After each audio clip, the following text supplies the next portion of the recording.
Bye. Okay, please stand up.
Morning, class. Good morning, sir. Mabuhay. Sit down. Total of 26. So, medyo madami ang absent ngayon. Okay? Pero hopefully, yung mga pumasok is kayo ang sabi sa kanila kung ano ang dapat ng malaman. Okay? So, before we start our next lesson, let us review past lesson, which is about assembly, disassembly of computer system. Okay. Number 1. Jocelyn, what is the first thing to do when disassembling a computer? Tatanggalin ko muna po yung mga saksak po. Tapos tatanggalin ko yung mga parts na. Very good. In other words, you must unplug all the cables and connectors of the computer, which means the computer must be turned off or patay siya. Okay? Next. What is the last part of the computer to disassemble? Tagalog, ano ang huli natin tinatanggal? Port. Power supply, yes. So, ang last na tinatanggal natin, or the first thing, or the last thing to disassemble is the power supply. Take note, not all system unit is power supply ang last. Depende sa situation. Okay? Next, number 3. What should you wear before disassembling a computer? 3. Stand up. PPE stands for personal. Very good. So, dapat, kailangan, you wear your PPE or your personal protective equipment from head to toe. Okay? And then last question. What should you do while disassembling a computer? Kanina bago, ngayon ito, nag-disassemble ka na, anong gagawin mo? Yung dapat mong laging iniisip or lagi mong pinaperform. Anyone?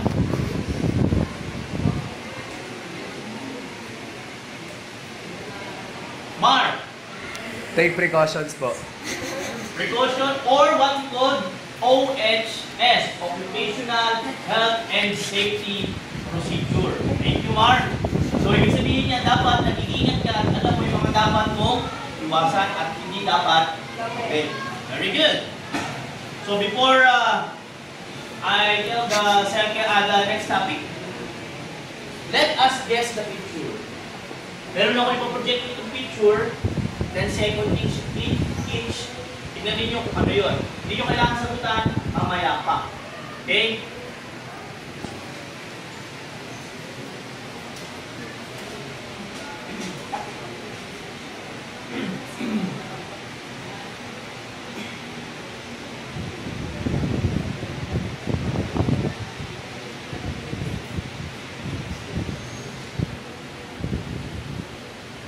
Dalawang klase yan. Tingnan mo kung ano yan.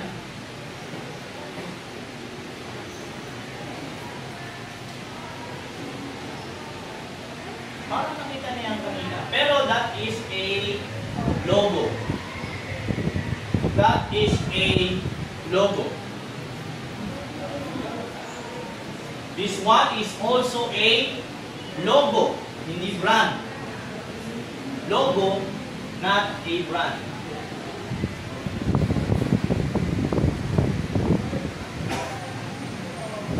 This is also a logo. Hindi kailangan kabisado ito ha, kasi siyempre bago sa inyo ito, kaya dapat malaman nyo lang ngayon. Then the last one is nilakihan ko lang ha.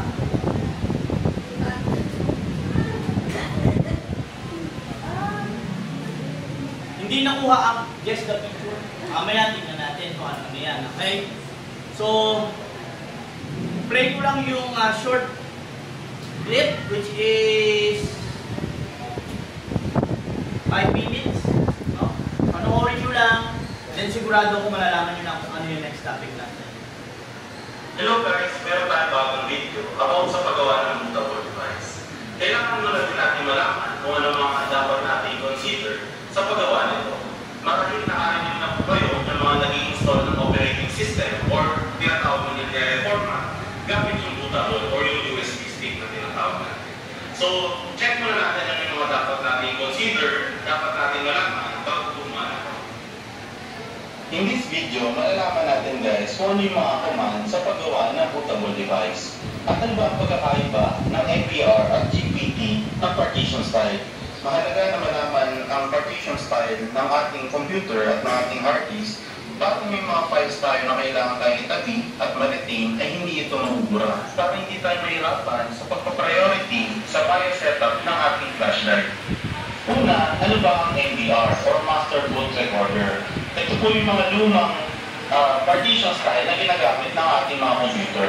At ang GPT naman po, isang bagong partition style na ginagamit natin. Sa MBR guys, is pwede lang tayo makapag-create ng apat na partition at hindi na higit pa. At sa ating GPT, kahit ilang partition ang gusto natin gawin, ay wala din maging problema. Sa size naman guys, 2 TB lang ang kaya i-accommodate ng MBR na partition style. Sa GPT naman ay kahit anong size ng ating hard disk or ng SSD is pwede natin gawin. Paano nga gumalaman kung ano yung partition style ng ating computer? Una, i-right-click natin yung this PC, punta tayo ng Manage. After po yan, may lalabas na Windows, pupunta tayo ng Disk Management. Pag-click ng Disk Management, makikita natin yung mga hard disk natin. I-right-click natin yung drive, yung ating disk, tapos punta tayo ng Properties, makikita natin yung tab ng volume. Pag-click natin ng tab ng volume, makikita mo na kung anong partition style ng ating hard disk yung meron tayo. So doon, makakapag-design na tayo kung ano yung gagamitin natin. At ano pa ba ang dapat natin i-consider bago tayo gumawa ng bootable device? Una, makakita din tayo sa ating BIOS ng tinatawag na boot mode. Meron tayong dalawang klase ng boot mode, yung tinatawag nating legacy at UEFI. Kung legacy ang boot mode na napili natin or nakaselect doon sa ating computer, kailangan gumawa tayo ng tinatawag nating partition style na MBR. Pag naman UEFI, ang nakita nating boot mode, kailangan ang partition style na gagawin natin is GPT. Napakalaga po nun dahil hindi babasahin ang flash drive natin kung magkaiba yung tinatawag nating boot mode at yung tinatawag nating partition style. Tandaan, sa pag-legacy, kailangan MBR. Pagka UEFI, kailangan GPT ang tinatawag nating partition style. Ngayon, dahil karamihan ng computer is naka-GPT ang partition style, makikita natin na pag gumawa tayo ng bootable na MBR is magkakaroon ng error tulad ng nandito sa screen. Nire-record ng computer na UEFI na ang gamitin dahil hindi na siya mag-boot gamit ang tinatawag nating MBR. So, nire-record ng mga UEFI na boot mode na gumamit ng GPT na partition style. Kaya paano ba gumawa ng tinatawag nating GPT na partition style gamit yung ating CMP? So sa paggawa ng bootable, kailangan maglabas tayo ng tinatawag nating command na run. Then sa CMP, i-type natin, makikita natin ito na ang ating command prompt, ita-type lang natin is this part or this partition. Under ng list partition, lalabas ngayon itong command natin at magta-type na tayo ng mga list ng command. Unang command natin sa paggawa is sinatawag natin, kailangan natin mag-command ng list. After ng list, makikita natin kung anong flash drive meron tayo. Siyempre, kailangan ma-select natin ito. At this time, these two ang aking flash drive. So, select these two ang command na ita-type natin. Make sure na ma-type natin siya na mabuti at tama para maging successful ang ating bootable. After ng select these two is clean. After po ng mag-clean, siyempre kailangan natin convert yung ating flash drive. So, convert GPT yung command para maging GPT format ang ating flash drive. After po nun, magta-type lang tayo ng create partition primary sa ating flash drive o doon sa ating CMD sa command. Then after po nyan, select partition 1 para sa ating flash drive. After po nyan, format space fs is equals to ntfs space quick yung ating command. Hintayin lang po natin na mag 100% yung ating command para doon sa susunod nating step. Pag 100% na po, kailangan natin i-assign yung ating flash drive para magkaroon ng drive letter at bumukas na siya. After po pwede na tayo mag-exit. At then, isa na to sa pinaka-mahalagang susunod nating step. Kailangan mag-download tayo ng operating system at pag nag-download tayo ng operating system, ayos sa file po yun. Kailangan po nating extract para magbukas ng folder at yung folder na yun ay naglalaman ng mga file na ikakopya or kukopyahin natin papunta sa ating flash drive. Make sure po na yung laman po yung i-copy natin, hindi po yung buong folder na. Make sure na napasok natin yung folder at i-transfer natin papunta dun sa ating flash drive. At yun, doon sa pamagitan noon, makakagawa na tayo ng bootable gamit po ang ating CMD.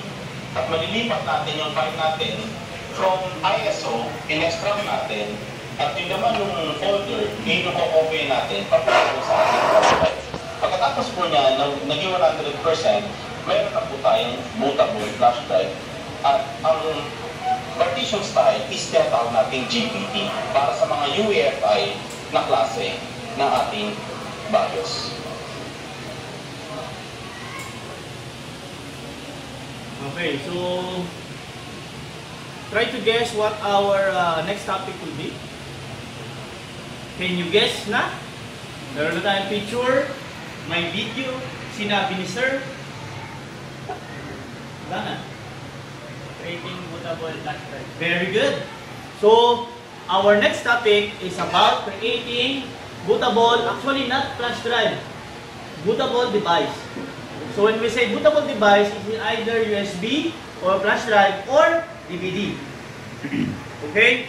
Nga pala, the person you have watched is a student of Eastwood Sinalupihan. Naging estudyante namin siya dati pa. Ngayon teacher na siya.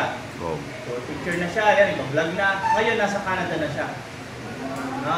Kaya kung pinopromote yung video niya, kasi meron nga siyang page, YouTube, no? So, nagpo-post siya ng mga ganyan. Ibig sabihin, share niya yung knowledge niya. Okay?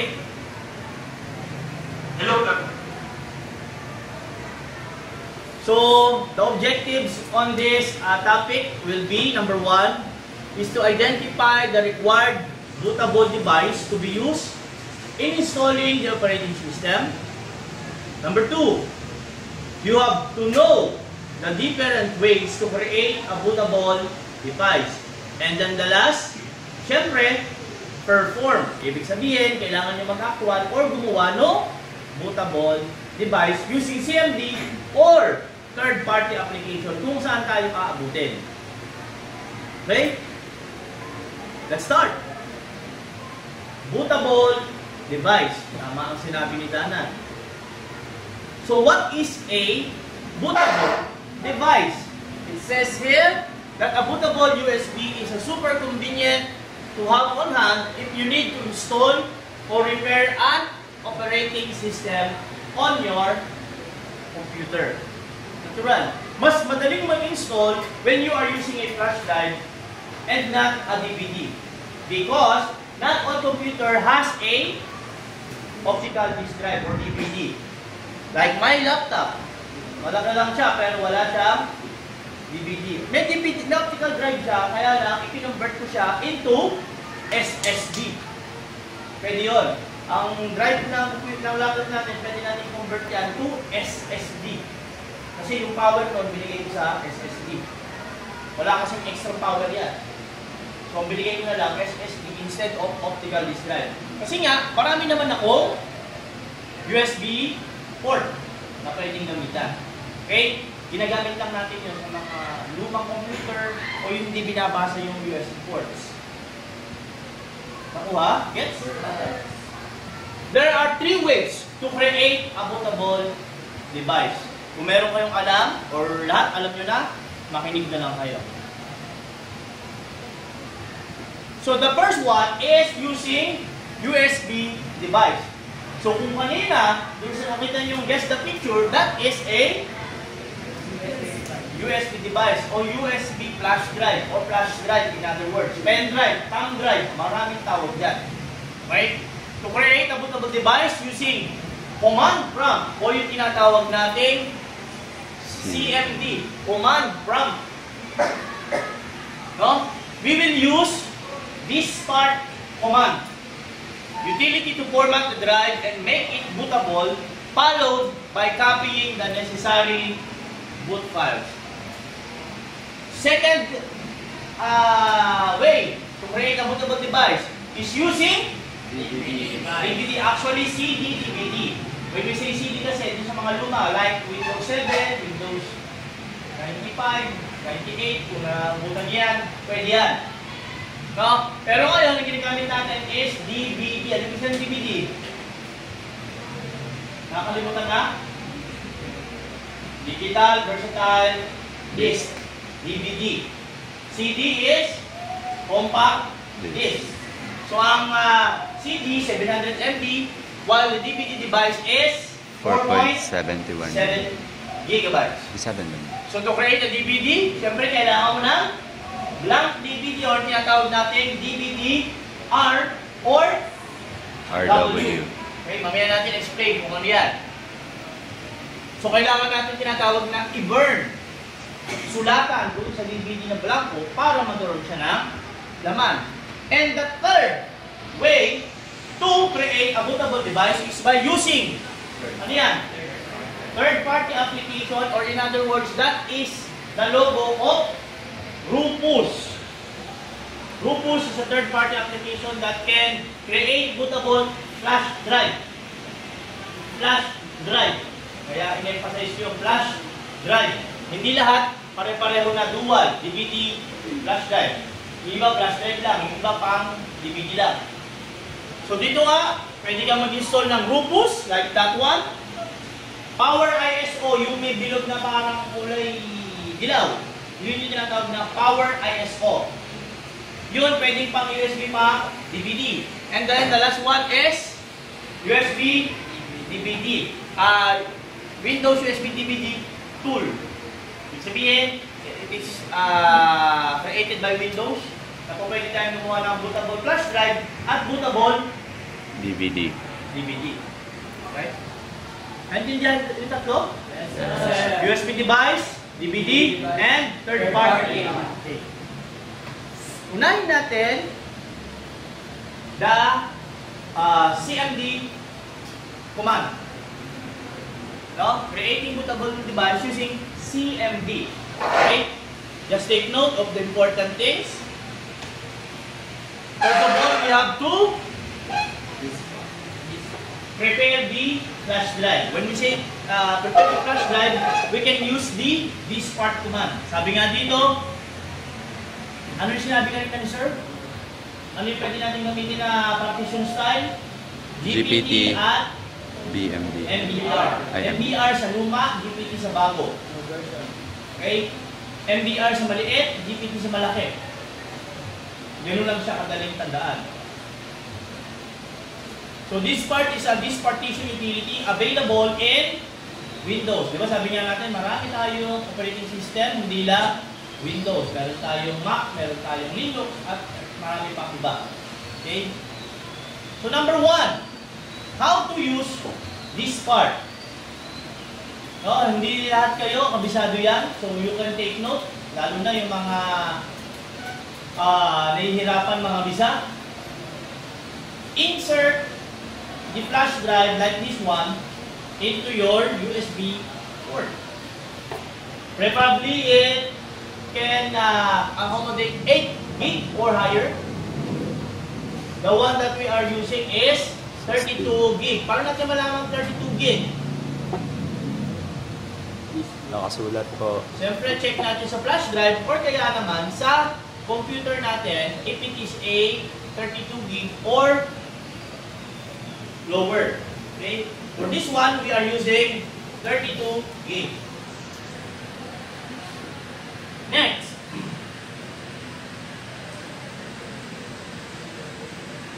Go to the command prompt. How will you do it? Window key. O kaya, type mo CMD. Right click and then select Run as Administrator. Like this one. Right click, then pakita natin ng mas maganda. So gagawin natin CMD, right click, Run as Admin. Pandarin natin para dalawa yung nakikita natin. Then yes lang yan lagi. So eto na si CMD. Okay. Next one. We have to type this part. Type this part. Walang partition. This part. Yes?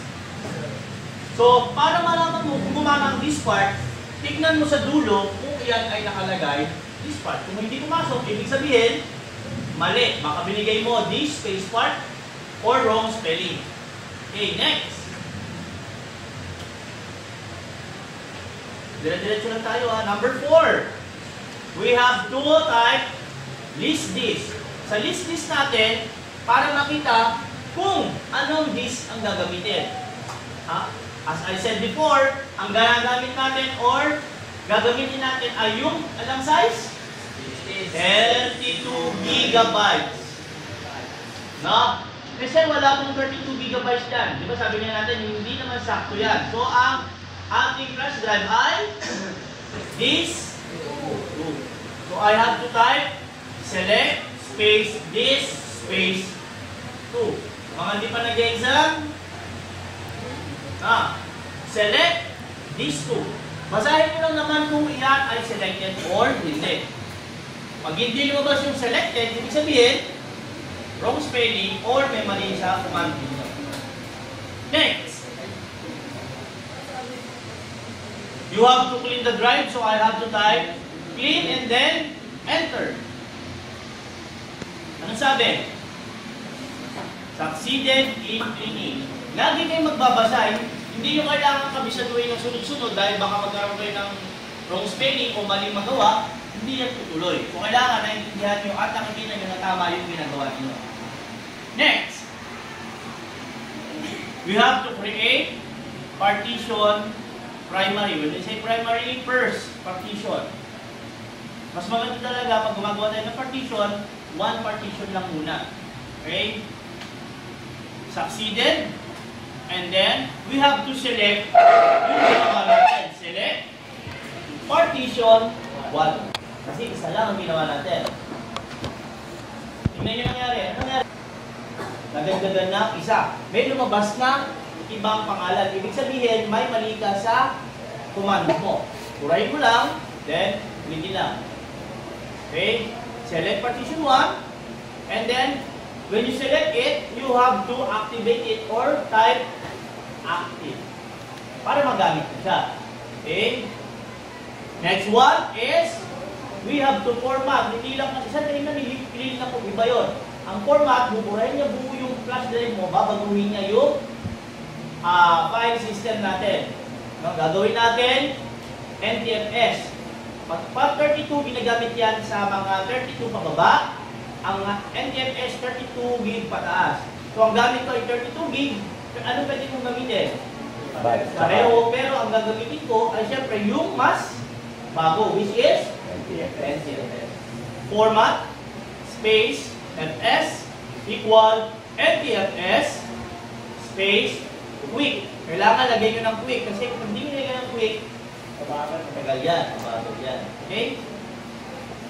Pero, ulitin ko ha, pagka ang computer mo o hard disk mo ay bagong-bago, you have to format it yung normal na format. Huwag quick.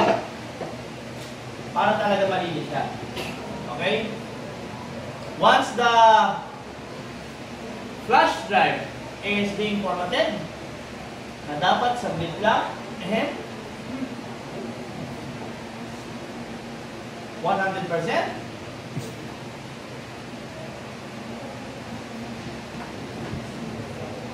Ito yata yung problema dati, hindi na.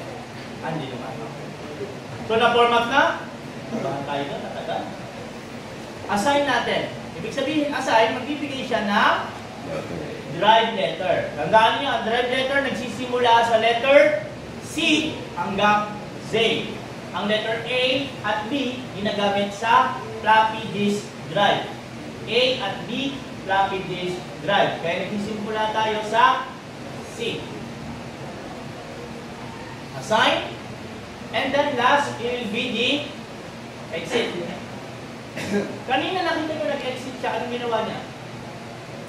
Nag-copy, paste. Kapag nag-GTK. Kasi pagka nag-bootset ka, pwedeng matanggal yun. No? Pero sa atin, gagamitin natin ang bootset. Sabi niya, tandaan niyo na ang installer ay naka-ISO file. So, ang gagawin ko, hanapin ko yung installer, which is gawin ko Windows 10.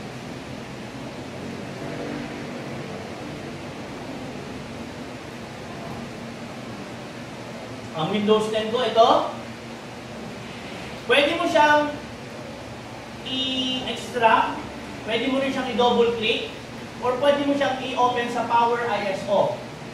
Dito, i-open ko siya, try natin ang double click. Pag di-double click yan, nag-o-open yan sa ISO. Tingnan natin kung anong drive yan. Napunta siya sa drive, ano? Hindi, na-open lang siya dito sa Power ISO. Kasi pwede mo siyang i-mount.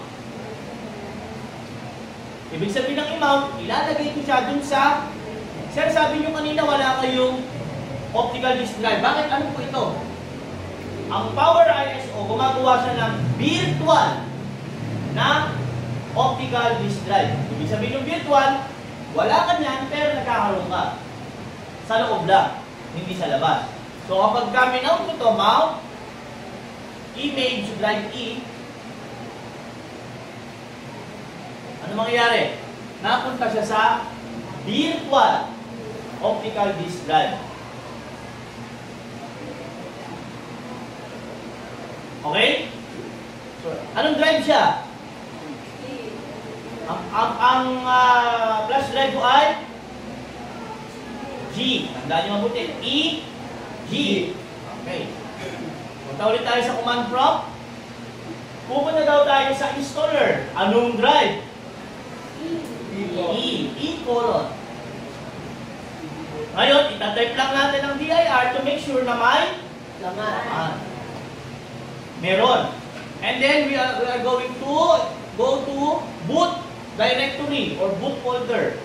Para pumasok, kailangan mo ng cd, space, kung ano pangalan ng folder. Boot. Ay, nagkamali ka. Paano babalik? cd, dot. Okay, pabalik ko na ulit. Sa bootsec, may nahanap tayo na bootsec. Ayun, no?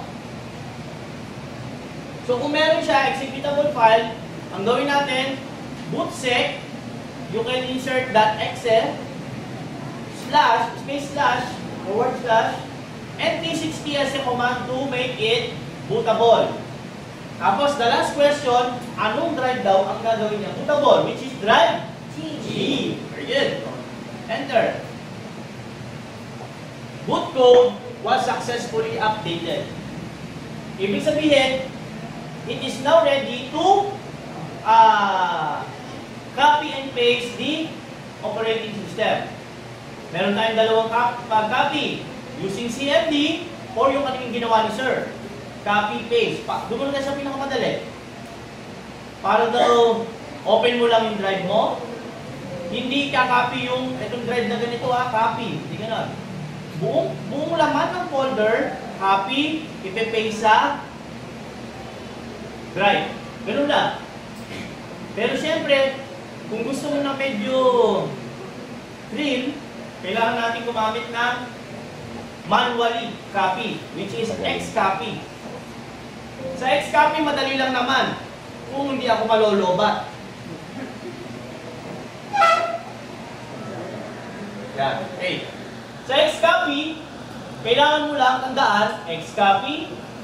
Next na question niya, saan ka copy? Saan ka copy? G. Sa E. Installer. E:\\. Ano ang kakopy natin sa E? Lahat. Ang shortcut sa lahat ay *.*. Kopyahin ko daw ang E lahat. Kopyahin ko daw ang E lahat. Space. Sabi doon, ano dun sa lahat? Including S/H/F. Ano ang mga ibig sabihin niyan? Ito. S copies directory and subdirectories, hindi kasama yung walang laman. H, copy hidden file. And F, displays full source and destination file while copying. Nakikita mo lahat nung kinakopy. Nakuha? Tatlo na lang. Pwede na yung tatlo. And then the last thing you will do, space, anong drive letter, ika-copy yung file. G:\\. Actually, maraming command. Kung pwede mo pa itiin yan, kung pwede. Di ba, pag in-enter ko yan, tingnan nyo nag-copy. Kaso sir, parang mahirap po yan. Padaliin natin ng konti. Cancel ko. Ctrl+C. Cancel ko lang. No? Pinakita ko lang na nagka-copy niya. Okay yun. Pero sir, ang hirap kong tandaan. Dami naman tinatype. Ganito gawin natin. Nasaan ba tayo? Nasa loob ng boot. Kailangan nasa loob tayo ng installer. Paano tayo pabalik doon? CD, .. Ibig sabihin, nasa loob tayo ng installer. Pwede ko na lang gawin Xcopy. Hindi ko na ibibigay yung drive kasi nandun na ako sa drive mismo pag kukuhanan ko. So, ang gagawin ko na lang, Xcopy all. Wala na yung drive. Kopyahin ko daw laman kung nasaan ako, saan? G. Sa G:\\, na-enter ko, sorry. Hindi ko lang all, cancel ulit. /S/H/F. Tapos A, para all. Ano mas gusto niyo? Mahaba, may clip? Please, pero kahit ano doon, pareho lang. Nakuha? Okay, hindi ko na tatapusin yan, pero dapat siya nakuha niya yung 900 plus copy. Naintindihan sa CMD? Yes, sir. Okay, very good. Let's move on to another bootable device, which is DVD. In this part, wala akong DVD. I'm sorry. Pero pwede ko siya, kaya nga ako nag-install ng Power ISO to create a DVD. Gets nyo? Yes, sir.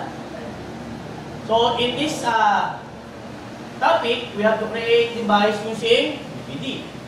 What is a DVD? There are 3 types of DVD. DVD-R, DVD+R, DVD-RW. Tatlo yan. Unahin natin yung dalawang R lang. DVD+R and negative R and plus R are write once format. Ibig sabihin, pag nasulatan mo na, hindi na pwedeng burahin. Okay? Meaning that data can only be burned them to once. Rewritable. Kaya nga RW, rewritable. You can write ilang beses? Multiple times.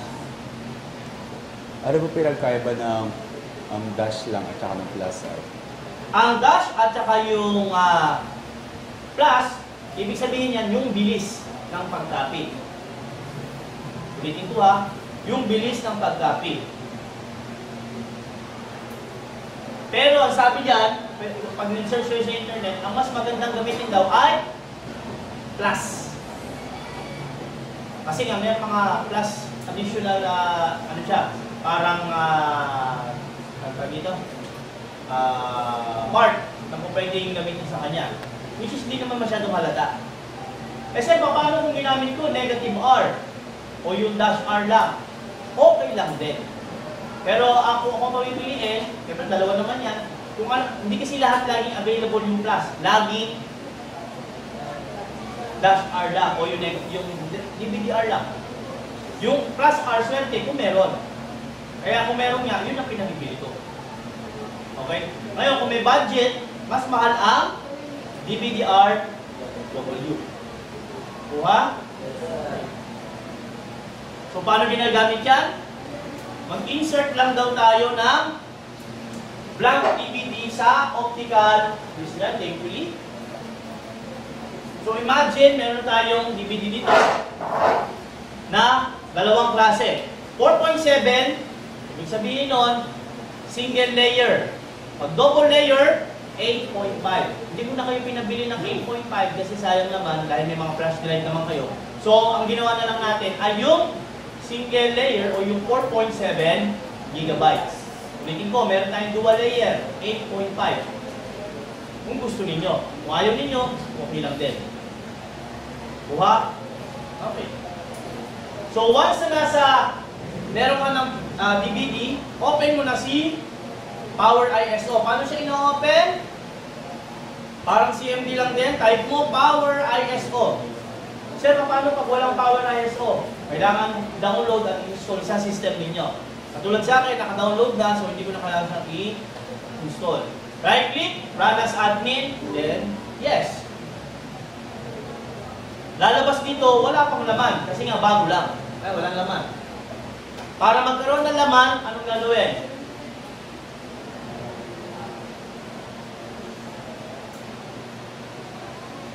Either pwede kang mag-add, tignan mo muna, or pwede kang mag-rekta ng burn. Pwede ka kasing mag-copy DVD to DVD. Ibig sabihin, kakopy ko yung laman nito papunta sa isang DVD. DVD, kakopy ko yung laman, tapos sabihin niya, okay, tanggalin mo na yan, bigay mo na yung blanco. Ayun yung lumang style. Ibig sabihin, lumang way ng pag-burn. Pero ngayon, naka.is ko na o yung mga naka-extract na tayo, mas madali na. No? For example, mag-burn ako. Sabi dito, dalawang klase. Yung current na nasa laman or yung image file. Ano gusto nyo? Meron ba laman yung current? Wala. So, maghahanap ako ng image file. For example, nandito siya, Windows 10. So, yung Windows 10 na yun, pwede ko nang i-burn dito. Wala kasi nakalagay na DVD, kaya dapat may lalabas dyan. DVD, then burn.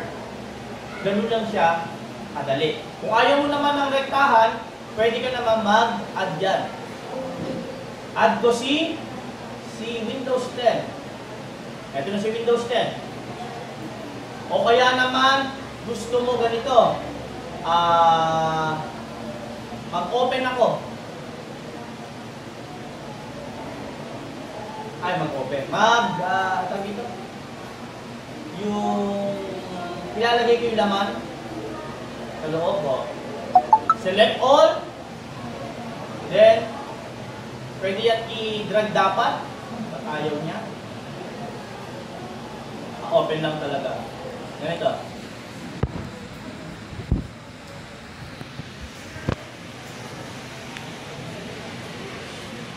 Open.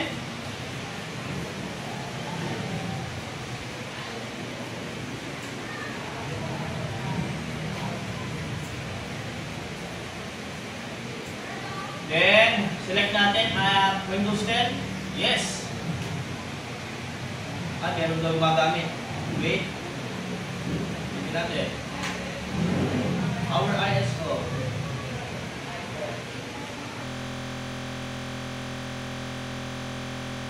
gamit na third-party application, lahat na ng application or operating system nasa loob nyo na. Hindi isa-isa. Gets nyo? Ano mas maganda? Isa o maramihan na? Maramihan na. Pero yun, ginagamit na ng mga advanced computer system servicing student. Pero sa exam ninyo or dun sa mga application ninyo, isa-isa lang. Hindi pa pwede, sir. Nakaganto ko. 10 operating system to. Hindi pwede. Kailangan, sa actual, isa-isa lang. Okay? Pero, kung meron kayong another flash drive, pwede yung gamitin nyo to service a laptop or desktop sa bahay ninyo. Okay? Naintindihan? Okay. Let's proceed to the last topic. Meron pa tayong 10 minutes. Which is the third-party application. Ano yung tatlong sinabi ko kanina third-party application? Power ISO. Rufus, Power ISO. Power ISO, at saka Windows USB DVD. Windows USB DVD tool. Okay. So, unahin muna natin si Rufus. No? Dito hindi ko na sinama si Power ISO. Binigay ko na siya dun sa DVD. Okay? So, dalawa na lang siya. Rufus, a popular and easy to use tool creating bootable USB. Windows USB DVD. Siyempre, creating USB and DVD. Okay? Unahin mo natin si Rufus. Okay, ito siya. Gamit tayo ng Rufus flash drive. Kasi sabi niyo yung icon iba. Rufus yung icon yun. Ito, flash drive talaga. Insert daw si flash drive. Next, paanda rin si Rufus. Si Rufus, either it is installed or portable. In this case, sa akin, this is a portable. Ibig sabihin, pagka dinouble-click mo siya, aandar yan. No? Ito si Rufus. Ito. Then, ang device natin, kung may naka-insert dyan, automatic, pipiliin niya. Pwede ba siya sa DVD? Hindi. No? Next. Hanapin mo yung ISO file. Hanapin. For example, si Windows 10. Nasa dito. And then, select ka ng file system dyan. Ano yung file system natin? GPT at saka MBR. Anong sabi ni Sir kanina? Pag MBR, sa mga lumang system. Pag GPT, sa mga bagong system. Diba? Sasabihin naman sa inyo, use GPT, use MBR. Yan na. Pag legacy, luma, UEFI, bago. So, kung anong gagamitan ninyo, pili lang kayo doon, and then, start. And then, just wait for it to finish. Tapos, start. Hirap? Dali. Kaya hindi ka namin pinagagamit ito sa application, yun yung madali. So, ang gagamitin ninyo, yung mahirap. Para yung madali, basic yan sa inyo. Basic lang. Okay? Naintindihan? Yes, sir. Ganun na siya kadali. How about DVD tool? Windows USB DVD tool. It is a portable din. Or kaya pwedeng install sa akin. Naka-install. Right click. Then browse at admin. Laging admin para laging ang rights nyo ay talagang pang-admin. So, week. Hindi pa bakasyon na, hindi pa kayo graduating. Yes, sir. Okay, baka lang kala yung graduating na, ha? Okay. Sir, kayo mag-ibig. Question, ha? Kayo yung mag-ibig. No? What, sir?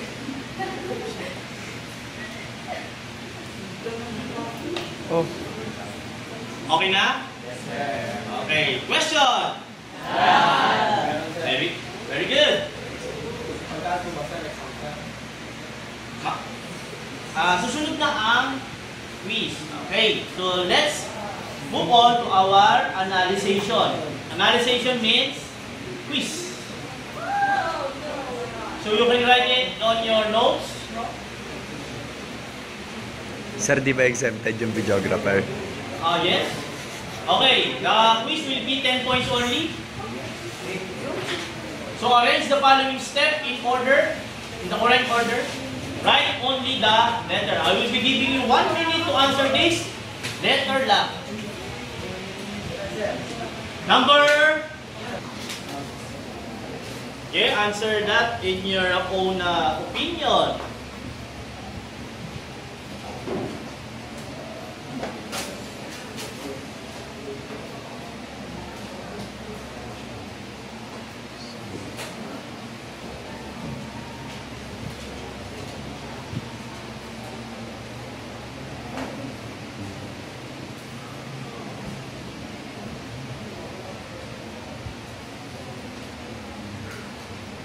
Fresh na fresh pa yan, ha? Parang isda lang. Nakasabi lang natin kanina. At nabanggit ko na noong isang linggo.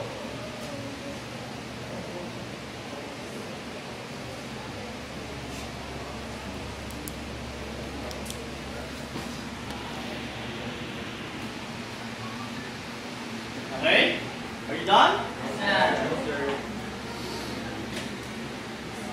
Okay, please exchange paper.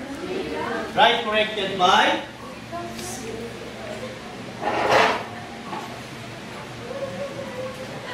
Right corrected by. Okay, number 1. Number 1 is G. Number 2. C. Number 3. H. Number 4. Ha? Huh? Sir. E. Sir, 3G. This part, G. This, C. Select. This. Select. This one, J pala. J. Green. E. I. E. Next, create A. Select H. Active D. Format. Boy. Assign. I. And last. F. Exit. Hopefully you get the answer all correct. Who get 10? Very good. All of you got 10. But that's not all. Meron pa tayong generalization and Merp. evaluation. Generalization is I will ask one student and answer 2 questions. Actually, two students na. Para mas maganda. Number 1. Ali, what have you learned today? How to create bootable devices. Yung number 2. The different The different types of DVDs. and And how to how to identify kanina. Identify, tapos the 3 different, DVDs. and then yung isa, How to create mismo bootable. Very good. Next question is, why is it important to know the different ways to create a bootable disk? Asisa, bakit importante na malaman mo yung iba't ibang klase?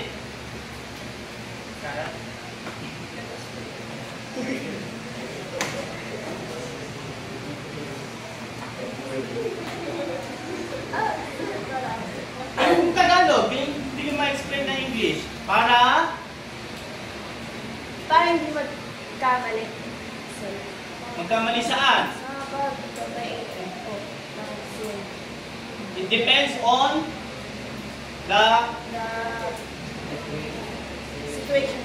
situation. Like, for example, you don't have DVD. Anong kailangan mong gamitin? USB. Kunyari, sira ang USB mo, pwede yung gamitin. For example, Third party. bago na yung gagamitin natin, ano mas maganda gamitin? Yung DVD at flash drive. Ha? Okay, very good. Galing mo, Sisa. Okay. Actually, the application, hindi na natin mape-perform. Let us perform this on the next session natin, which is the actual. Or mag-actual na kayo to create a bootable device. Sino dito yung merong flash drive?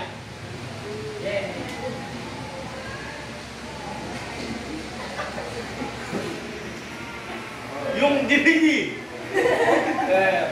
Very good. Okay. Next. One touch. So para sa lahat na to ha, what third-party application should you use to create bootable DVD? Ingat, Danan.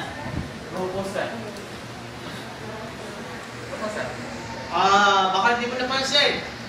DVD.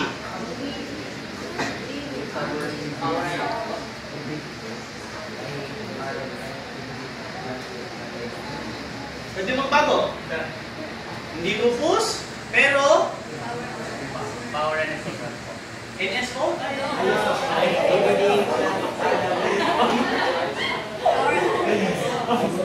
Ano ulit? Power ion na Power ISO. Lumali lang. No? Power ISO. Very good.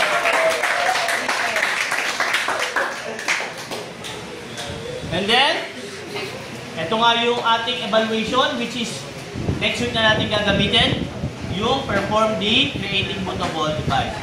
Any question? Are you sure? Yes! Okay, kung wala na, thank you very much and see you next week. Yes, sir.